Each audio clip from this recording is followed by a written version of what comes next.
बचपन याद आ गया जब हम छोटे छोटे थे जो झूलिया करते।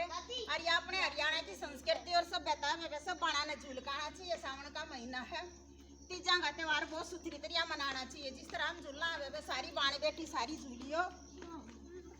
ये हमारी सेठानी आ गई वे यही न डर लग गए हैं घूमन